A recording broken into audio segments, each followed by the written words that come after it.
Well, everyone, the people have spoken.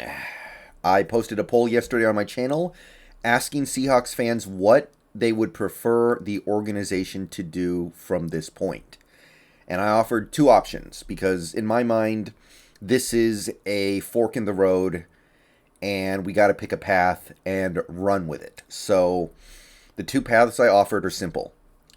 You can either reload or rebuild. If you reload, that means you need to trade for Deshaun Watson. He is the only quarterback you can get who is a solid, dependable, reliable, and just generally all-around good enough reload option. There's no other quarterback who is going to allow you to compete for a title in 2022, even in the best case scenario. Watson at least has the best case scenario in his favor. And the other option is to rebuild, which is to sit out the Deshaun Watson sweepstakes, move Tyler Lockett, move a couple other veterans that maybe you just don't see a place for, like a guy like a Gabe Jackson, and basically try to cut costs, save money, understand that 2022 is going to be bad, understand that 2023 could go either way, and try to do things slowly. Don't turn the oven all the way up. Let the oven, turn the temperature down a little bit. Let it cook for a while. Don't burn it. So I asked and you guys answered. By a more than 2-1 margin, Seahawks fans want to reload to compete in 2022. They want to trade for Deshaun Watson and then spend all their money in free agency, do everything they can to build the best possible team to try to win a Super Bowl in 2022. And, of course, you have Watson going forward at a relatively young age, so it's not just an all-in proposition, but nevertheless, that's the option that a lot of people chose. So I wanted to talk about that option a little bit more because I touched on this a little bit in previous videos, but I want to talk about some of the complications here. Because trading for Deshaun Watson is not as simple as just saying, hey, let's trade for Deshaun Watson. Okay, we got Deshaun Watson. So I want to run through some stuff here. I think that this has a decent chance of happening for many reasons. We keep hearing it from so many different places. There has to be some validity to it. At the very least, we're interested. Now, we might not be interested in a couple days. Another team may be more interested. But I do suspect that this team is heavily looking into this.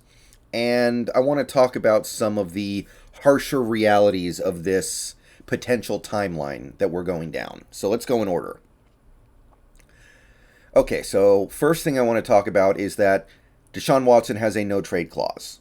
That means he can deny any trade that he is involved in. If the Houston Texans try to trade him to a team he doesn't want to go to, he can just say no, and there's no trade. So you need Deshaun Watson, first of all, to be okay with coming to Seattle. And we got this tweet from Jonathan Jones. I'm told Watson will want to take some time meeting with teams before determining where he feels comfortable waiving his no-trade clause. Does the team have a good head coach, a good offensive line, a good defense? Those are three criteria I've been told Deshaun Watson is looking for in his next team. So, good head coach. He has a good reputation, I guess, but I think most of us kind of know that we do not have a good head coach right now. Pete Carroll, he's good at some things, but with the responsibility of being a head coach and all the different things that entails, I don't think we have a good head coach. Now, he is a guy who has had a lot of success, so maybe Watson looks at that and goes, hey, this is a good head coach. Scoreboard, at the end of the day, he's got over 100 wins, but I don't know if he would look at Pete Carroll and go, yeah, that's a good head coach. A good offensive line? Not right now. Not even close. The offensive line was probably a little below average last year, and we're currently, a lot of our best players are free agents. Dwayne Brown, Ethan Posick, Brandon Shell, as sad as it is, those were three pretty good offensive linemen for us last year. Right now, they are all free agents. So until we actually bring in some blue chippers, be it the draft or free agency, I can't say the offensive line's good. And a good defense. Defense was pretty good last year. It did its job decently, I think. They had their moments of ineptitude, but overall it was pretty good. But like the offensive line, we're losing stuff, and we don't know what we're going to replace it with, or if we're just going to bring some of the same stuff back. It was a good defense, but looks like we're losing DJ Reed. Quandre Diggs is unsigned. We already lost Bobby Wagner, and I'm not going to act like he was completely worthless. We don't know about some of these guys right now. We don't know if they're coming back. If we lose all of our secondary, Sidney Jones, a free agent too, and if we don't adequately replace them, then the defense is going to fall off. I'm optimistic about the defense. I really like some of the things they're doing on that side of the ball. I have some optimism there, but can you say it's a good defense right now? I think you'd be kind of hard-pressed to do. So I don't know if we really have these things. The things that we have to sell Watson on are pass catchers.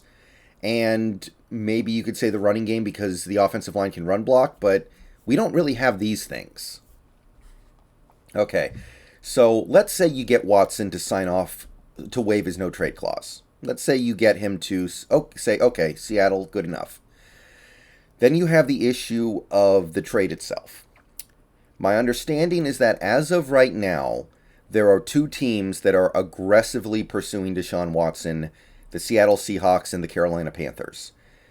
As of right now, those are the two teams that seem most likely to get him.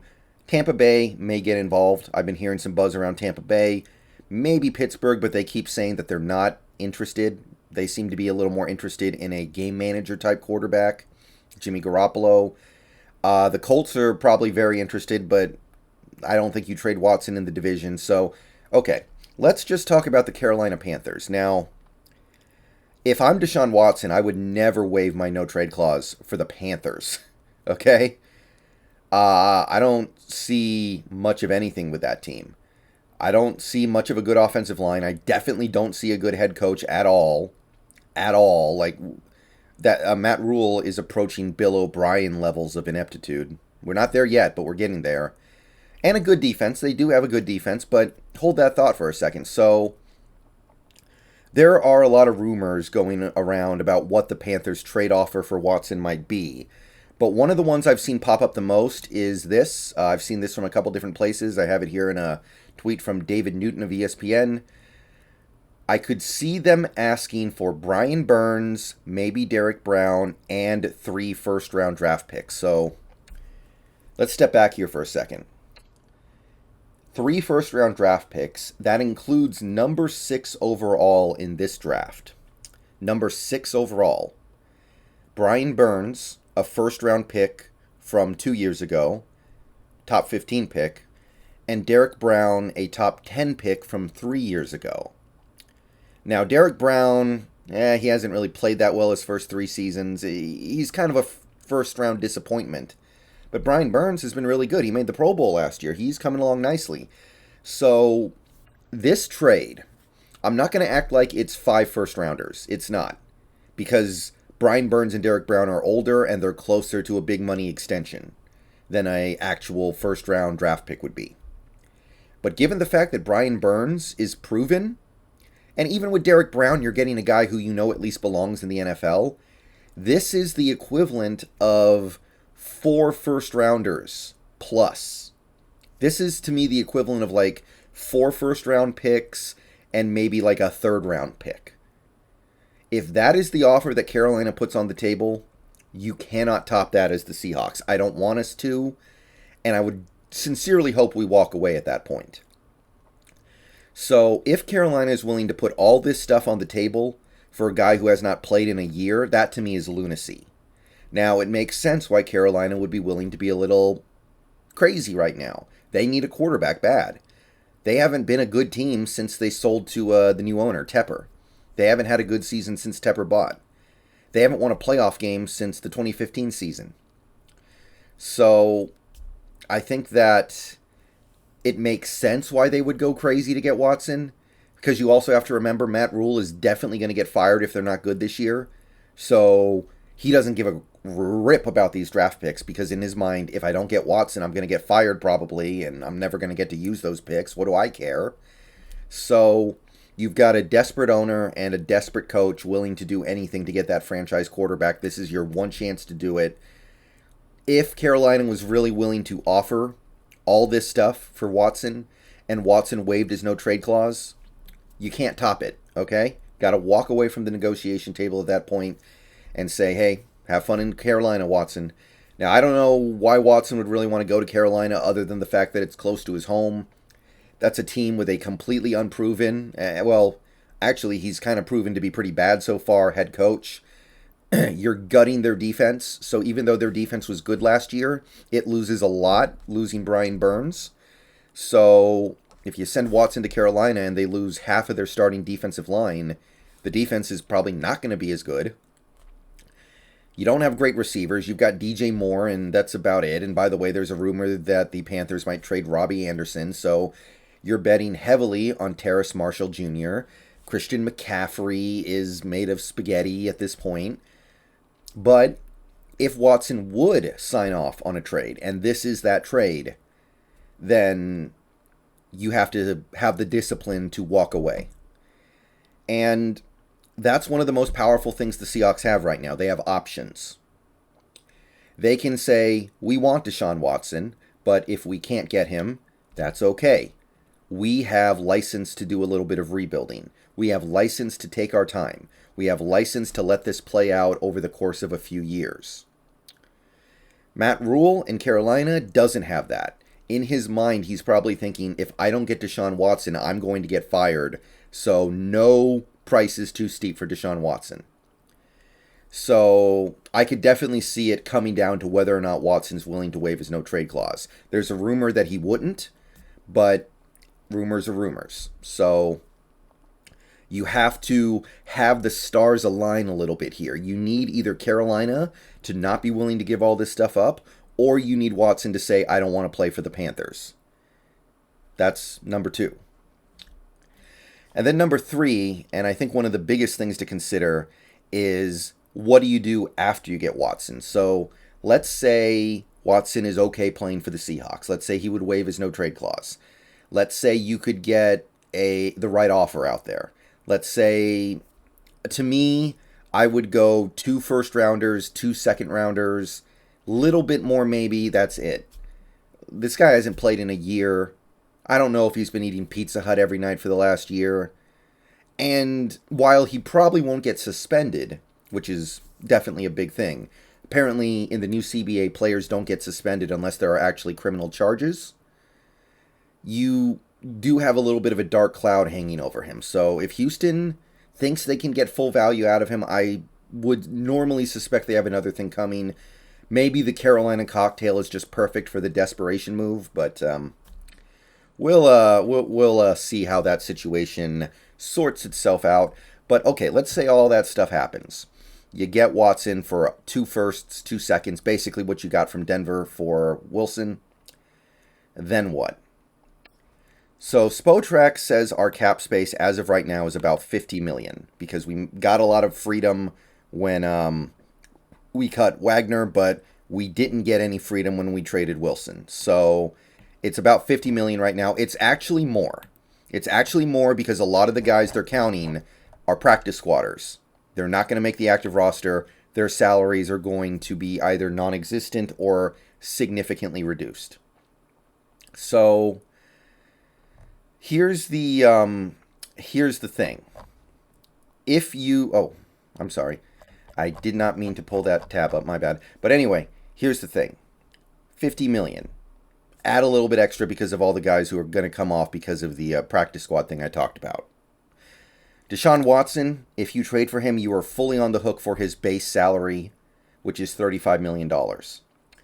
He has a very small signing bonus, so Houston is not inheriting a ton of dead money. They're inheriting some, but it's actually not a big percentage of the remaining contract. So you're taking on a salary of $35 million, and presumably you are not sending out any salary unless you're sending out players. And the players you could send out in a Watson trade, by and large, would not be making big money unless you roll Lockett in there. And even if it's Lockett, the dead money for Lockett basically cancels it out. It would probably be guys like Darrell Taylor and DK Metcalf, Damian Lewis, guys who don't make much money. So $35 million going into a cap that has about $50 million in space. doesn't leave a whole lot to build around. And you know you're getting Watson because you want to win now. You're not getting him so you can build a team over the next 2 years. You're getting Watson because you want to go win now. So we're kind of back to where we were when we thought we were going to still have Wilson. Except now you have a lot less money to work with. You need to get an offensive line. I know Watson is going to be better with the offensive line than Wilson was. Wilson was kind of an offensive lineman's worst nightmare. But Watson's still going to need a better offensive line than what you have right now. You need running backs. Carson is not a dependable option and should probably be cut. You need to bring back Penny probably. You need to go get probably 2 more guys from outside the organization. You need to address the defense in general. The defense does need some tender loving care, especially because we're switching up our scheme. And now you have less money than you thought you were going to have to do all these things. A lot less. So you can restructure Deshaun Watson. You can kick some of his base to bonus. I think you could free up something like... I think you could free up about $25 million, but that would hurt you later. That's going to come back to kick you in the butt later on if you do that, but you could. You could do it partially. You could say, let's free up $10 million. All right. And then you got to go back to the cutting board. You probably have to look at either trading or extending Poona Ford. I don't think you can have him on that $10 million cap hit. You need to cut that in half. You can extend him or trade him, whichever one you feel like is right based on where this defense is going. You probably got to make Carlos Dunlap a post-June 1st cut so you can save some money because I don't think he fits the defense. Cut Chris Carson. You can save either $3.5 million or $5 million depending on when you do it. So Jason Myers, cut him, save $4 million. Cut Benson Mayowa after June 1st, you save $3 million. Extend Nick Bellore to save like $1 million. Cut LJ Collier to save $1 million. So, okay, $15 million. Let's say you make it $25 million with the Watson restructure. And then you're letting Dunlap and Carson go $35 million. Mayowa and Myers $42 million, $44 million. You can get around that $45 million range. Throw in a restructure for Shelby Harris. You can kick some of his base to bonus and save as much as $6 million. Let's call it $5 million. You can get up to like $50 million in cap space. But that's a lot to do. And then you actually have to go out and get free agents. Just because you have the money doesn't mean the free agents just magically appear. You have to go get them. Doable. Totally doable.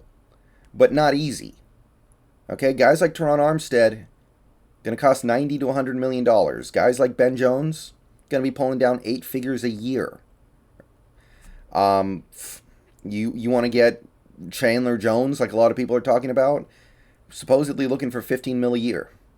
So you're going to have to work really hard to make this right. You're going to have to find ways to squeeze extra pennies out as well. You probably have to restructure Lockett, restructure Dixon, restructure Jamal. You're looking at saving maybe $4 million there. So you've really got to look under every couch cushion. You got to turn over every rock.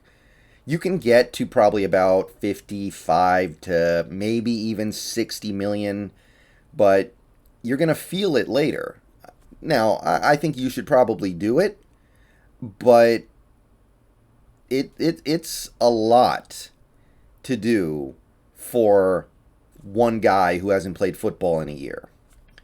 So this is not me saying I wouldn't do it. I've said it before, I'll say it again. If we get Deshaun Watson, I'll buckle up for that. I will. And I would hope that if you get Deshaun Watson, you then understand what you have to do to make it work with Deshaun Watson. I don't agree with the people who say that, oh, it leaves us in the exact same spot we were with Wilson. No, I don't think that's the case. Watson is probably better. He's definitely younger. He's a little cheaper. And he's a much better fit for the Shane Waldron offense. So I don't feel that way. As far as I'm concerned, it's not my place to say if he's guilty of what he's been accused of or not, because I wasn't there. I didn't follow this whole situation all that closely. So at the end of the day, it's not my place. So I'm putting that to the side for a second now, other than to maybe say that it's a little uncomfortable and you have to worry that if he did do it, he could do it again, and then you're really out of a massive asset. But just know that saying you want Deshaun Watson is not as easy as saying, let's get Deshaun Watson. Okay, he's here. You got to get him on board with coming. You might have to get him on board with not going anywhere else. And then you've got to work this roster like a speed bag in order to build the right team around him. So with all that being said, does that change your mind at all? It doesn't really change mine. I still feel the same way. I'm fine either way, but there's work to be done. Bringing in, I think Deshaun Watson at this point is a better player than Wilson, but you've still got to aggressively build around him. That's the only way you can win. I mean, last year Deshaun Watson played. He played amazing football, and the team still went 4-12, so he's not a magic bullet. All right, peace out. Go Hawks. Let me know what you think.